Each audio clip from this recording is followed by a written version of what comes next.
Amigos cibernautas, ¿qué tal? Muy buenas tardes. Sean ustedes bienvenidos a una emisión, la primera emisión de este inicio de año. Me da mucho gusto saludarlos, me da mucho gusto saber que nos estamos viendo y escuchando a través del amplio mundo de las redes sociales. De verdad, muchísimas gracias, muchísimas gracias por esta enorme oportunidad que me han dado desde hace ya varios años de estar aquí con ustedes. De verdad, como siempre, con el placer y con el gusto de poder compartir con ustedes este espacio de NP Noticias de la tarde. Como siempre, transmitimos desde el Puerto Internacional de Coatzacoalcos, Veracruz, para todo el mundo. Es un gusto estar con ustedes, amigos cibernautas, el amplio mundo de las redes sociales en este inicio de año que deseamos que sea de mucho éxito, de mucha salud sobre todo,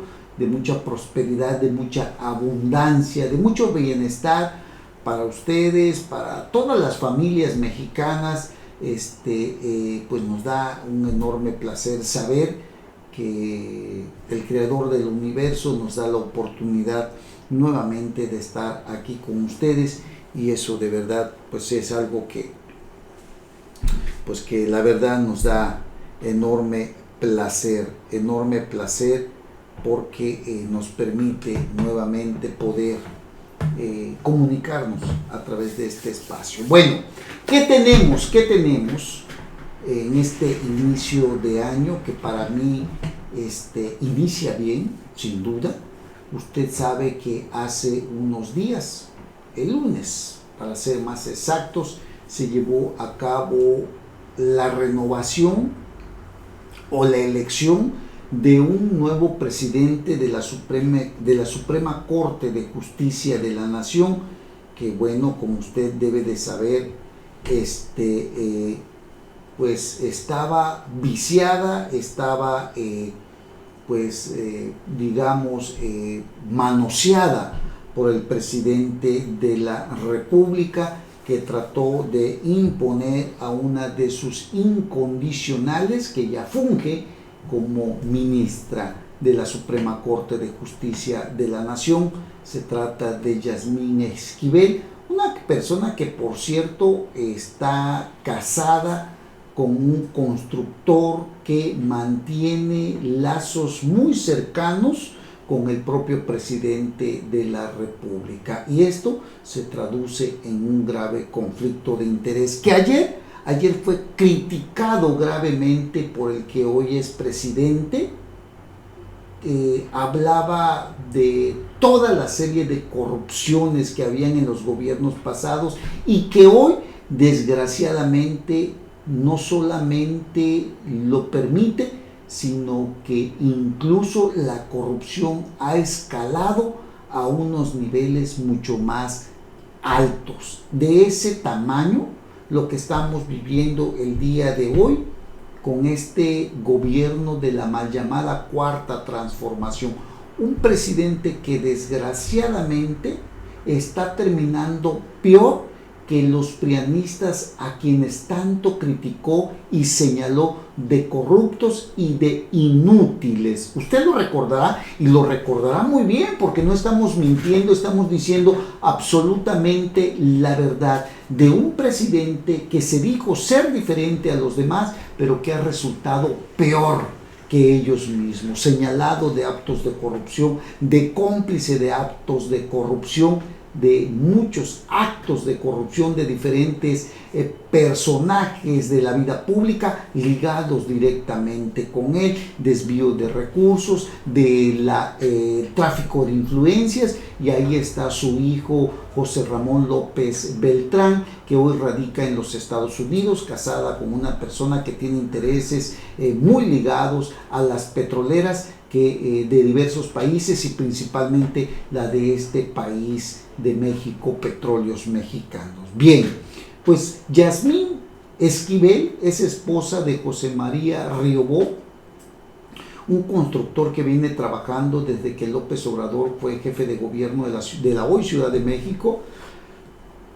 Y bueno, este señor pues es el marido de la ministra una ministra que, por cierto, está señalada de plagiar la tesis con la que se tituló y con la que obtuvo su cédula profesional. Yasmín Esquivel es una persona totalmente desacreditada, es la que impulsaba el presidente López Obrador, a pesar de toda la suciedad de la que está embarrada ahorita esta señora. López Obrador quiso hacer una defensa donde prácticamente no existía un muro que pudiera detener el señalamiento de lo nefasto que ha resultado esta ministra, de la asquerosidad que la rodea, de la falta de credibilidad ya de por sí muy señalada, y una desacreditación no solamente de ella, sino del propio presidente y de su gabinete en todos los ámbitos, de ser personas que realmente no tienen esa honorabilidad y esa moralidad de la que tanto se ha ufanado el presidente de la República. Él mismo no lo es. Un personaje totalmente sucio y asqueroso es el que hoy tenemos como presidente de la República, que utiliza la máxima tribuna del país para denostar, para calumniar, para injuriar, para mentir constantemente y diariamente de la forma en cómo está conduciendo el país, tratando siempre de ocultar toda la información, acosando y persiguiendo a los medios de comunicación para que no salga a la luz pública la asquerosidad que rodea a su mala forma de gobierno. En fin, Yasmín Esquivel,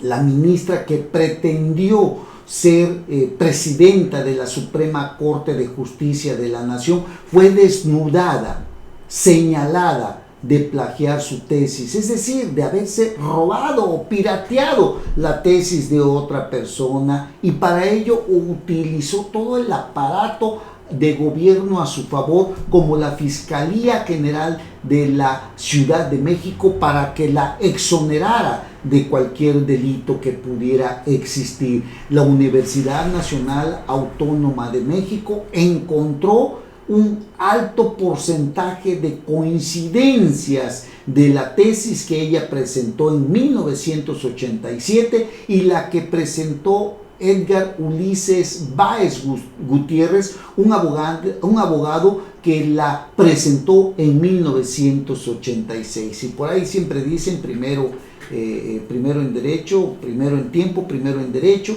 Y bueno, Edgar Báez dijo: yo la presenté primero, yo no podía saber qué es lo que ella iba a escribir para poderlo tener yo en mi libro.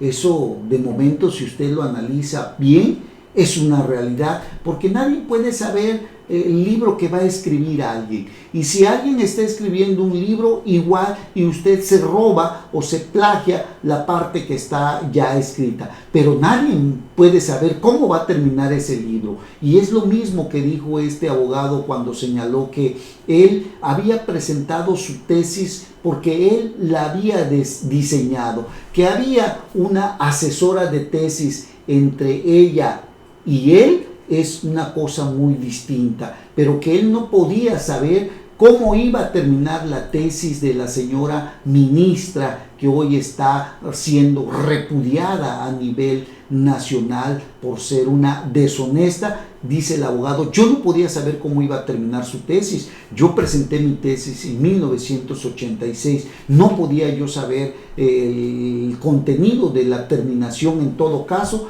de la tesis de doña Yasmín, que bueno, la presentó en 1987. Porque dice el abogado, repito, si yo me hubiese robado una parte o plagiado una parte, la otra parte, la que contenía el final, no lo podría yo saber. Y es que la UNAM, repito, encontró un 90%, un alto contenido de coincidencias entre la presentada por el abogado en 1986 y la presentada por la hoy supuesta abogada en 1987. Y todo esto no es que sea una descalificación. es que Guillermo Sheridan, un escritor, un investigador, sacó a la luz pública el plagio de la tesis que había hecho Yasmín Esquivel, una persona ligada directamente con la mal llamada Cuarta Transformación, ligada ideológicamente con el presidente López Obrador. Y una persona así no puede estar en la máxima tribuna de un país cuando se habla de justicia, porque tergiversa, porque no puede ser imparcial, y todas las resoluciones y todas las sentencias que ella puede emitir o que cualquier otro personaje puede emitir cuando está ligado a alguien ideológicamente o que simple y sencillamente hay un conflicto de interés, no puede ser calificado como de imparcial o de tener la credibilidad que debería de tener una resolución de tal naturaleza, sobre todo tratándose precisamente del máximo Tribunal de Justicia de nuestro país. Al final,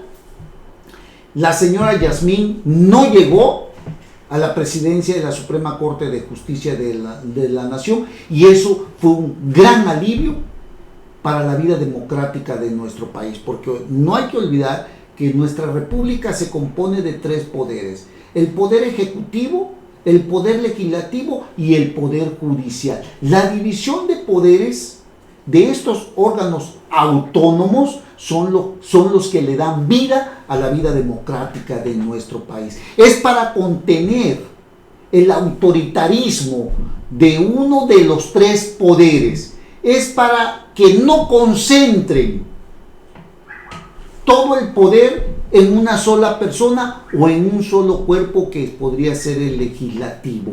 La vida democrática en eso consiste. Cuando se termina la democracia y se concentra el poder en una sola persona, estamos hablando de una vida autoritaria o de una dictadura.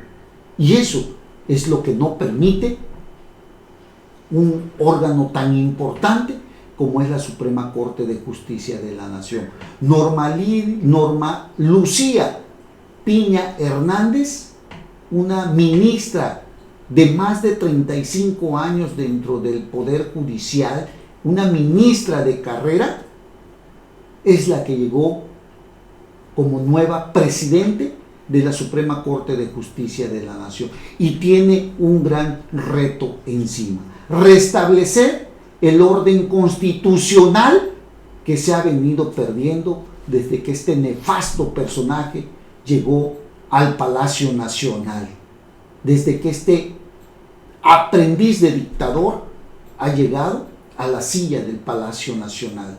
Los organismos autónomos son los que le dan vida democrática a este país, y son los que se ha encargado este sujeto, este politiquillo de cuarta, que hoy habita el Palacio Nacional, ha buscado destruir desde que llegó a esta alta representación del país, la más alta de este país. Así que inicia bien nuestra democracia. Creo que es un gran acierto que haya salido a la luz pública todo esto. Imagínense a esta persona con solo 2 o 3 años que está en el Poder Judicial, que está en el Poder Judicial Federal, en el máximo órgano de justicia. Imagínensela usted como presidenta de la Suprema Corte de Justicia de la Nación. ¿Hasta dónde seguiría apoyando a una mal llamada Cuarta Transformación que ha metido en un grave retroceso a este país desde que este señor llegó a gobernar a México? Desgraciadamente ha sido un mal político, un mal estadista, ha carecido de la capacidad y de la sensibilidad para conducir al país a un mejor destino. Este personaje que se quejaba antes de los políticos, del abuso del poder, del presidencialismo, de la corrupción, de la enorme inseguridad, es el que está haciendo todo lo que criticó, pero en una medida mucho mayor. Habrá de enfrentar a la historia, esa historia que desde hoy ya lo repudia abiertamente por todo el daño que ha causado Andrés Manuel López Obrador. Un personaje del que se esperaba mucho más, un personaje que presumió de ser un demócrata, pero que en la práctica ha querido concentrar el poder en su persona. Yasmín Esquivel seguirá como ministra, pero esto no debería de terminar así. Yasmín Esquivel tiene que enfrentar las consecuencias de haber plagiado una tesis con la que se tituló y con la que logró obtener una cédula profesional. Lo correcto, lo ético, lo digno sería renunciar o separarse temporalmente hasta que se investigue y se emita una resolución por parte de la UNAM o de las autoridades académicas con respecto a lo que está siendo señalada de haber plagiado su tesis. Eso sería lo correcto, porque la verdad es que todo lo que está haciendo la ministra dentro del Poder Judicial, pues hasta este momento, mientras no se defina, carece de validez y de credibilidad, por la simple y sencilla razón que tiene una cédula profesional que fue obtenida de manera ilegal. Que el delito ya prescribió del plagio, pues sí, porque es un delito, pero ya prescribió, desafortunadamente.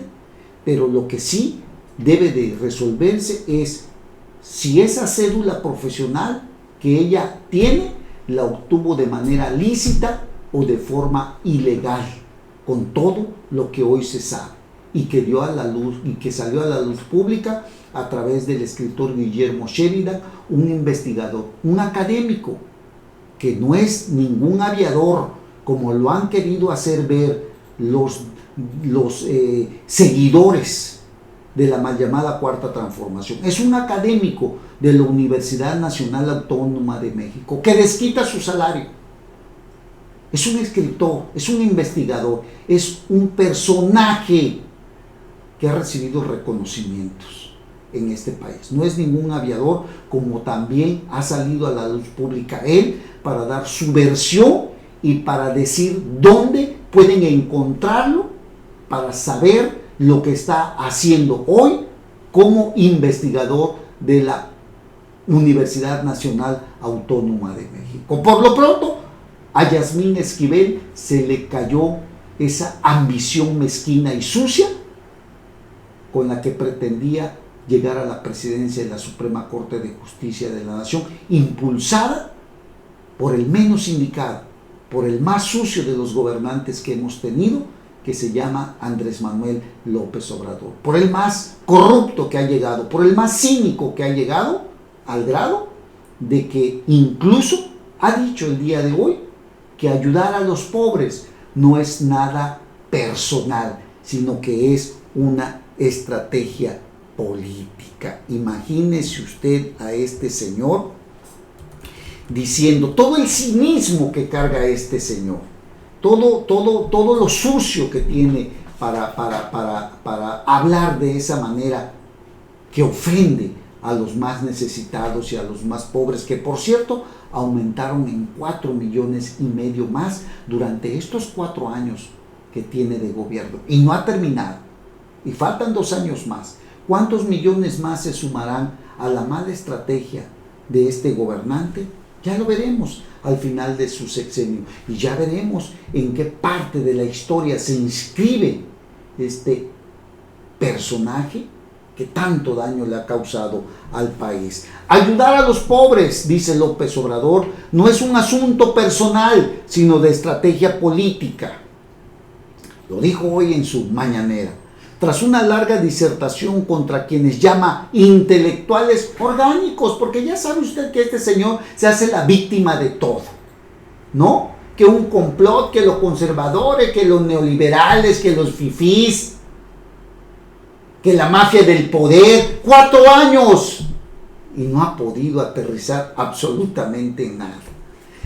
Pues el presidente dijo y destacó que su proyecto se inclina por el auxilio a los más desprotegidos, porque con eso se va a la segura ante cualquier intento de desestabilización. Fíjese usted lo que dice este señor: ayudar a los pobres para que los sostengan, utilizarlos pues, en pocas palabras. Ayudando a los pobres, dice, ayudando a los pobres va uno a la segura, porque ya sabe que cuando se necesite defender, en este caso la transformación, se cuenta con el apoyo de ellos. O sea, son carne de cañón para este presidente. Son objetos a los que hay que ayudar, como si no pensaran, como si no sintieran, porque ayudándolos, de esa manera lo pueden defender a él y a su mal llamada cuarta transformación. Son simplemente cosas para este presidente.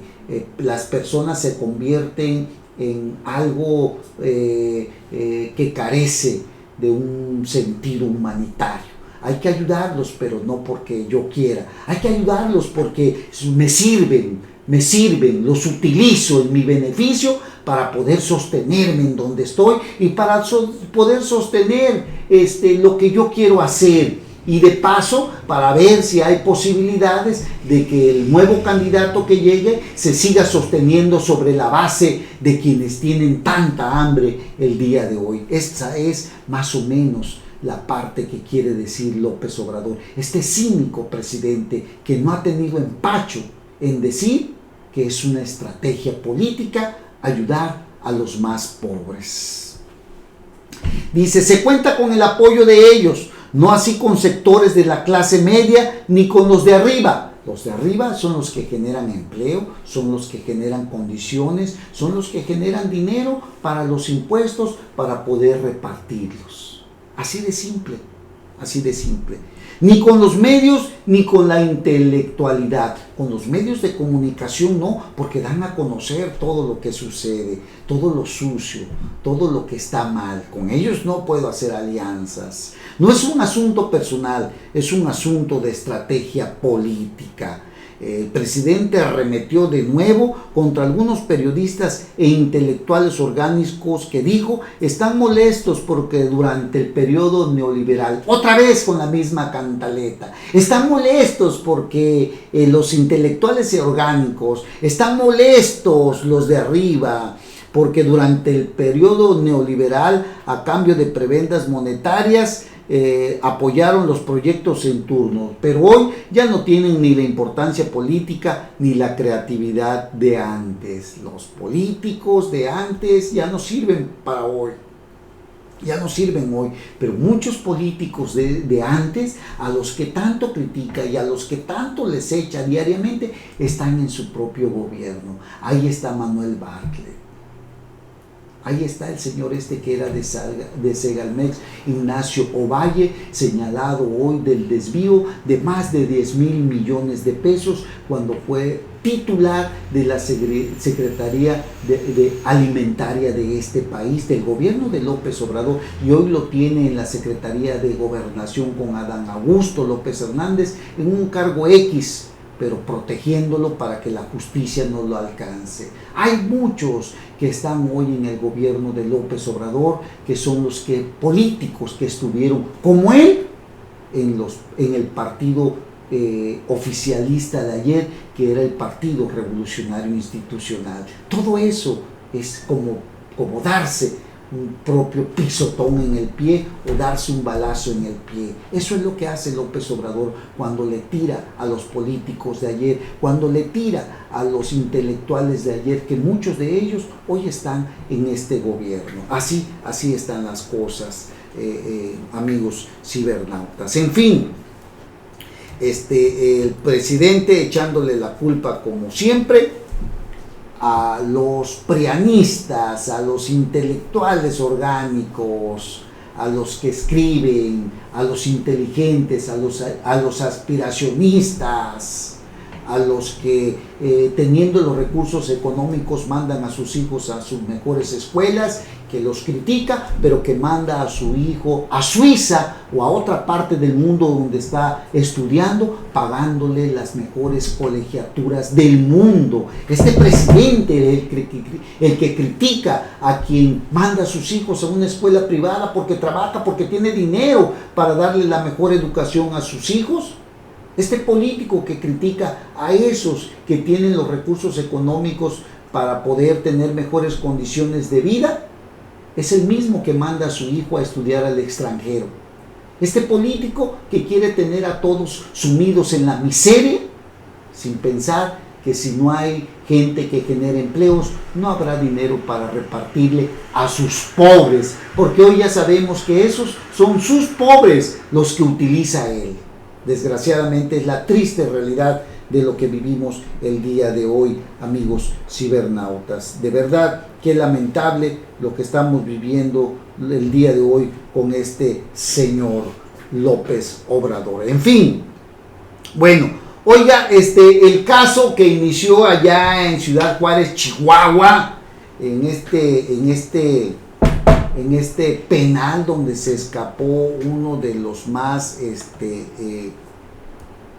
temibles delincuentes, a quien le dicen el Neto, un personaje que es jefe de una banda de los mexicles, una banda delincuencial que opera allá en Ciudad Juárez, Chihuahua, el terror de ese estado o de esa ciudad, cuando menos. Escapó de la cárcel de un penal donde hubo creo que 17 muertos y 30 fugados tras ese motín que se registró, creo que si no mal recuerdo fue el domingo que inició este año. Fíjese nada más, así iniciamos el año, tanto en Veracruz como en otros estados. También en Veracruz iniciamos el año terrible, de fin de año y de inicio de año, más de 20 y tantos muertos, 23 asesinatos. Ahorita le platico, allá en Córdoba, Orizaba, Poza Rica, Minatitlán, Coatzacoalcos. Oye, algo terrible, la verdad. Bueno, el director de ese penal, Alejandro Alvarado Telles, fue destituido el día de ayer de su cargo como director del Cerezo número 3 de Ciudad Juárez, el penal donde el pasado 1 de enero, que fue domingo, murieron 17 personas entre reos y guardias tras un ataque y posterior motín que permitió la evasión de 30 personas. Entre ellas estaba el Neto, líder desde la cárcel del grupo criminal Los Mexicles, uno de los grupos que más violencia genera en la ciudad fronteriza. Estuvo varios años este señor ahí internado, y ahora que entraron se dieron cuenta, como si no supieran, que el señor vivía con ciertas comodidades. Nunca como afuera, como puede vivir usted o yo, en libertad, aunque sea pobre, pero bueno, el que tiene para vivir bien, qué bueno. Pero en la cárcel, donde se supone que no hay privilegios, este señor tenía pues todo lo mejor. Hasta creo que encontraron 1,5 millones, 2 millones de pesos en una caja fuerte, encontraron armas y una serie de cosas que solamente una persona que vive bien, que tiene los recursos, puede tener. Pero estamos hablando de un delincuente que se supone estaba en la cárcel. Bueno, pues este señor vivía con comodidades, diríamos, excesivas dentro de un penal, con la complacencia sin duda de las autoridades penitenciarias. Bueno, pues este señor se escapó cuando un comando armado irrumpió en el penal y mató a 17 personas, llevándoselo a base de plomo y de metralla, con armas de alto poder. La Fiscalía del Estado de Chihuahua abrió una investigación. Ya sabe, siempre dicen, vamos a investigar y vamos a llegar hasta las últimas consecuencias. Ya sabe usted la cantaleta, ya se la sabe usted. Bueno, y están en investigación para esclarecer quién o quiénes están involucrados en el ingreso de objetos prohibidos. Ya ve que le estaba yo diciendo que encontraron todo eso, ¿no? Todo lo que encontraron ahí, dentro del el interior del penal. Un penal que, por cierto, también hay muchísima gente, un hacinamiento de muchos reos que contrasta con el lujo en que viven otros, con celdas convertidas en habitaciones de lujo, protegidos por los guardias y enriqueciéndose con la venta de sustancias dentro del penal. Eso es lo que se tiene allá adentro del penal de Ciudad Juárez, Chihuahua. Lamentable lo que estamos viviendo el día de hoy en materia de seguridad. Ya se llevaron aproximadamente a 190 reos de ahí del penal de Ciudad Juárez, Chihuahua, a meterlo a otros penales. Y a ver en qué termina todo esto, porque sinceramente lo que estamos viendo el día de hoy es el pan diario, es el pan de cada día de lo que sucede en los diversos penales del país. Hacinamiento, celdas de lujo, gente que delinque desde el interior de los penales, y bueno, sinceramente es un desastre en el que este presidente López Obrador tampoco ha podido erradicar la terrible corrupción, la enorme corrupción que existe dentro de los penales, y no ha podido ni podrá hacerlo el presidente López Obrador. Bueno, oiga, y aquí en Veracruz, en este estado de Veracruz, 23 asesinatos en apenas 3 días del 2023. Pues ya sabe usted, hubo problemas muy graves, una gran ola de violencia que dejó 23 personas asesinadas durante las últimas horas del 2022 y las primeras del 2023. La madrugada del 31 de diciembre, el presidente municipal de Rafael Delgado, Isauro Ambrosio, fue asesinado en las inmediaciones del quinta barrio de la cabecera municipal, tras acudir a dar el pésame a un ciudadano de esta localidad. A bordo de su vehículo, el presidente municipal fue atacado por sujetos desconocidos, a balazos se dieron a la fuga y ahí quedó. Bueno, también hubo un hombre que fue hallado, presentaba huellas de tortura y tiro de gracia. Hubo varios en Álamo, ahí donde le decía yo, en Tecolutla, en Rafael Delgado, en fin, también hubo feminicidios, aquí en Coatzacoalcos, una persona fue asesinada, una mujer con saña, fue degollada durante las vísperas de Año Nuevo en un departamento de la colonia Playa Sol, aquí en Coatzacoalcos. Y en fin, estamos hablando de Poza Rica, donde hubo varios muertos también. Si no mal recuerdo, en Orizaba, donde entraron delincuentes a matar a la gente que estaba en bares o algo así, o tomando, también echaron fuego. En fin, la verdad es que es algo terrible lo que estamos viviendo el día de hoy en este estado de Veracruz, donde sinceramente no se le ve para cuándo vaya a haber solución a este terrible momento de gran violencia que estamos viviendo, donde se agrava la situación. Así que eso es lo que estamos viviendo el día de hoy. También hubo el homicidio de un comandante de la Policía Municipal de Espinal.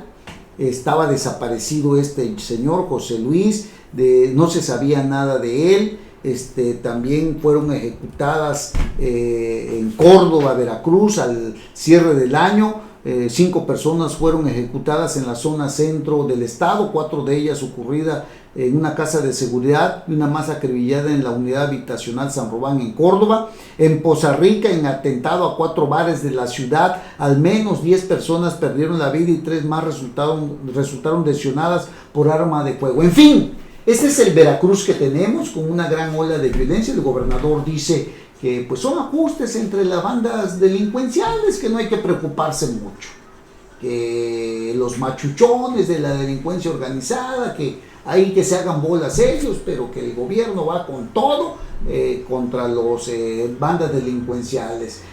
Había dicho el gobernador también que él había advertido de que había muchos que estaban ahí relacionados con los grupos delincuenciales, y uno se pregunta si el gobernador ya sabía todo eso, ¿Por qué no lo previno? Estamos hablando de una policía estatal y de prevención del delito. ¿Por qué el gobernador, si sabía o tenía información de ciertos personajes de la vida política que tenían relación con grupos delincuenciales, por qué no hizo nada al respecto? Es lo que nosotros nos preguntamos, ¿no? Si tenía toda esa información, ¿por qué no previno lo que pudo haber sucedido?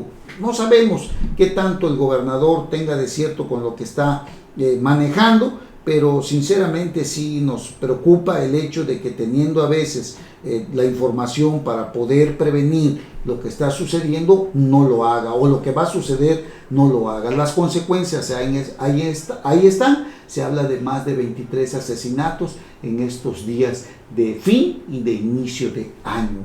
Lamentablemente, esta es un panorama, este es un panorama que se está viendo en diversas partes de la República Mexicana, donde la delincuencia y el crimen organizado, los homicidios, la enorme violencia sigue creciendo en todo el país. Lamentable, muy lamentable. Ojalá y todo esto mejore. Bueno, y también aquí en Coatzacoalcos, pues hablar de Amado Cruz Malpica, que este año ojalá y realmente sí le meta ganas a su gobierno y se mejoren las cosas, que se haga, que se sacuda un poco de parásitos que lo rodean, que tiene ahí que en presidencia municipal, que no están haciendo nada, que se la pasan sentados. Ojalá y el presidente municipal arme un buen programa de gobierno, que inicie un buen programa de gobierno en este inicio de año, que Coatzacoalcos recobre la prosperidad, que Coatzacoalcos recobre el auge, que Coatzacoalcos, la ciudad para vivir siempre, ya no sea la ciudad fantasma que estamos viendo el día de hoy, que haya mayor seguridad, que se implementen mejores operativos de seguridad, pero no contra los ciudadanos comunes y corrientes, que se vayan realmente a realizar tareas de inteligencia para desarticular a las bandas delincuenciales que pues de una u otra forma también inhiben la seguridad aquí en Coatzacoalcos, Veracruz, que el presidente municipal arme una estrategia de seguridad para tratar de recobrar un poco de tranquilidad, pero sobre todo que el alcalde de Coatzacoalcos, Amado Cruz Malpica, haga uso honesto de los recursos económicos del pueblo que le han sido confiados y depositados en las arcas de la tesorería municipal del ayuntamiento de Coatzacoalcos, que haya transparencia, que haya rendición de cuentas, que haya obra pública, señor presidente municipal